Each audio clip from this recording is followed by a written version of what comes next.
బంగారాన్ని విడిపించి ఆ రోజు ఆన్లైన్ రేటుకే మేము కొంటాం. Sharma gold company.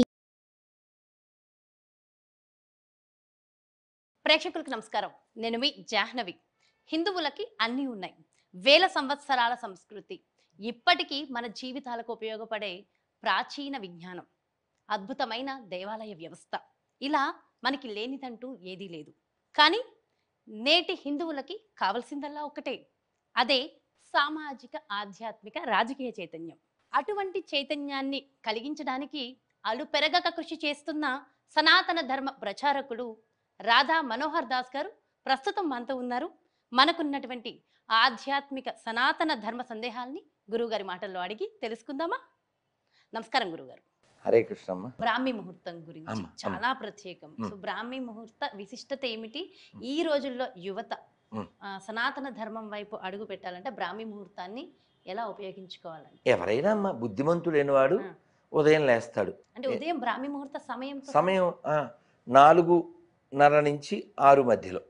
రేపైతే మేము ఇంకా 3:15 లోపల లేస్తేనే 4ంటికి మేము రెడీ అవ్వగలం. 4:30కి హారతికి అందుకోగలం. అందుకే మీరు మ్యాక్సిమం ఇస్కాన్ టెంపుల్స్ ఎక్కడన్నా చూడండి, 4:30కి హారతి ఉంటుంది. మీరు చూడండి, ఎక్కడ మీరు వెళ్ళచ్చు. అబిడ్స్లో వెళ్ళండి, లేదా మన సికింద్రాబాదు, లేదా బంజారా హిల్స్, అత్తాపూర్, కాదమ్మా ప్రతిరోజు 4:30కి ప్రతిరోజు అమ్మ. బాంబే లాంటి చోట చుట్టుపక్కల వాళ్ళు డిస్టర్బెన్స్లు అది ఉంటుందని 5కి పెడతారు. అంటే వాళ్ళు కరతాలు అది కొడితే నిద్ర డిస్టర్బెన్స్ అంటారని. కానీ 4:30 రైట్ టైం. ఆ టైంలో అంటే మా స్వీయ అనుభవం ఏంటంటే, ఇందాక ఆ మాల అక్కడ పెట్టాను చూశారు కదా, జపమాల. మీరు అంటే ఆ టైంలో చేస్తే హారతి 5:05కి హారతి అయిపోతుంది. అప్పుడు మాల పట్టుకుని హరే కృష్ణ కృష్ణ కృష్ణ హరే హరే, హరే రామ రామ రామ హరే హరే అలా వెళ్ళిపోద్దమ్మా. ఊరికే అలా మాల అల్ల రైమని అలా అలా వెళ్ళిపోద్ది అంతే. చాలా అంటే ఎంత సులభంగా వెళ్ళిపోతుందంటే, హైవే రోడ్డు పొద్దున్న ఎలా ఉంటుంది, ఖాళీగా ఉంటుంది. తొక్కితే 100 పైన సర్రని వెళ్ళిపోద్ది కదా కారు, అలా వెళ్ళిపోతుంది జపం. ఇప్పుడు వెళ్ళండి, ఇప్పుడు మీరు ఇక్కడి నుంచి మన ఓఆర్ఆర్కి వెళ్ళండి చూద్దాం. ఇప్పుడు ఇక్కడ బయలుదేరి హైవే కనెక్ట్ అవ్వాలంటే 1 గంట పైన పడద్దా? ఎందుకని? ట్రాఫిక్. అలా బ్రాహ్మీ ముహూర్తంలో మైండ్లో ట్రాఫిక్ ఏమి ఉండదు, ఫ్రీగా ఉంటుంది. మీరు జపం చేసి, హోమం చేసి, శ్రవణం చేసి, స్వాధ్యాయం చేసి, అంటే ఆ టైంలో విష్ణు సహస్రనామం లేదా లలిత, భగవద్గీత, భాగవతం మీరు వింటారా, చదువుతారా, జపం చేస్తారా, రాస్తారా, ఏమన్నా చేయండి, అది చాలా వ్యాలిడ్గా సాలిడ్గా ఉంటుంది. ఆ సమయంలో అసలు లేవాలంటే ఏం చేయాలంటారు? మంచి విషయం. అక్షయ్ కుమార్ తెలుసు కదా, సినిమా హీరో. ఆయన మొన్న ఏదో రీల్స్లో ఎక్కడ చూసా, మై సన్సెట్ కా బాద్ మే కుచ్ నే ఖతా హై, కుచ్ భూక్ లగ్తా హై, మై థోడా సలాడ్ లేతా హై అన్నాడు.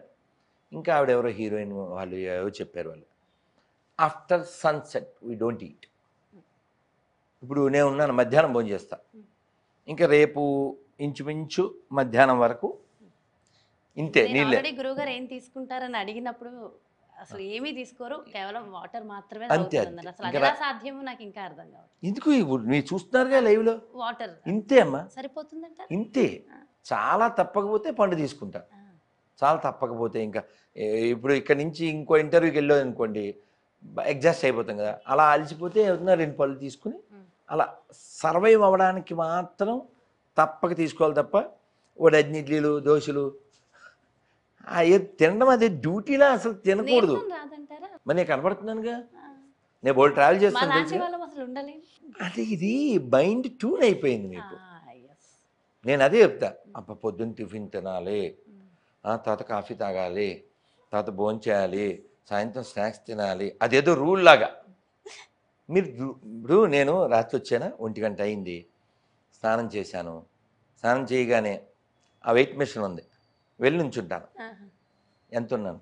అమ్మయ్య 80, అంతే. ఏమన్నా పెరిగిపోయినా 20 గ్రాములు 30 గ్రాములు అని చూస్తాను. ఎప్పుడు ఛాన్స్ ఉన్నా చెక్ చేస్తూ ఉంటాను. ఆ 80కి ఆ 81కి మధ్యలో నేను ఉంటా.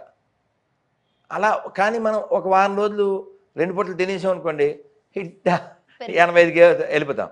అసలు ప్రశ్నే లేదు. ఎందుకంటే నేను ఒక్క భోజనం ట్యూన్ అయిపోయాను. అంటే మైండ్ ట్యూన్ అయిపోయిందమ్మా. మైండ్ ట్యూన్ అవ్వాలి, ఆ. బాడీ కాదు అవ్వాల్సింది. బాడీ సెకండ్ వింటుంది, మైండ్ని బట్టి వింటుంది. ఇప్పుడు రేపు ఏకాదశి కదమ్మా, ఇవాళ భోజనం చేసాం, మళ్ళీ ఎల్లుండి భోజనం చేస్తాం. రోజుకి ఒక్క భోజనం, రేపు అది కూడా ఉండదు. రేపు ఏ పండ్లో పల్లీలో వాటితో బండి నడిపేస్తాం. మరి ఎలా ఉంటాం. అది పొద్దున్న లేస్తాం, మళ్ళీ ఎల్లుండి మధ్యాహ్నం దాకా ఉంటాం. అంటే మనస్సుకు చెప్తాం, అమ్మా రేపు నీకేం పెట్టాం. సో బ్రాహ్మీ ముహూర్తంలో లేవాలన్నా ఫస్ట్ ట్యూన్ చేయాలంటారా మైండ్ని?